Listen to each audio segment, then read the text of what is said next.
tell me what exactly you're doing day to day at the TV station. Okay, so I was broadcast television sales. So you were selling advertising to MealFit for the TV show. Right. So Thomas, come advertise on MealFit. This was the local NBC affiliate.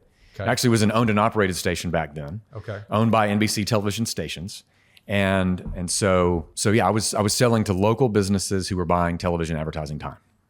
And so I sat down with, I had 3 or 4 really close clients, and I said, hey, I'm thinking about doing this, just giving some feedback.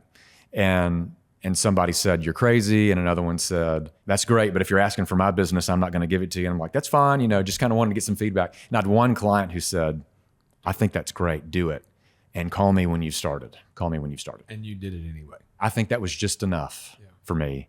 And what'd your dad say? Let's go back to that. Because I know you're, from the little bit we know, it sounds like you come from a believing home. Oh, absolutely. Jesus. Yeah. Sounds like that's rooted in your soul. Yes. Tell me what your dad, did you ask your dad and mom? Yes. What'd they say? Well, here's the thing.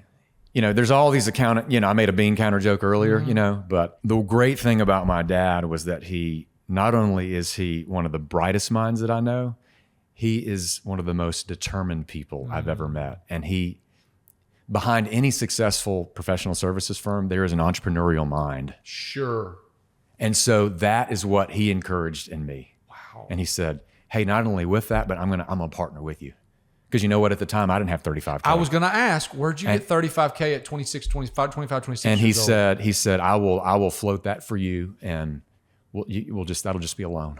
Did he make you pay it back? I did pay that back. I didn't pay all of it back. Yeah. But again, you had a well-off dad that fronted it, but then the lesson was probably, hey, give me some of this money back. Right. Yeah. And it was like, look, you don't have the resources to do this now.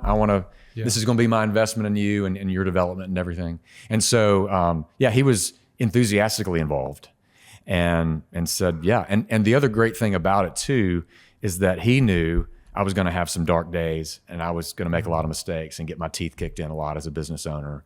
And he was encouraging me because, he wanted me to have my own path and my own scars too. I mean, so he was enthusiastic about it. And then my wife was a little afraid because she came from, Hang on. Yeah. Okay.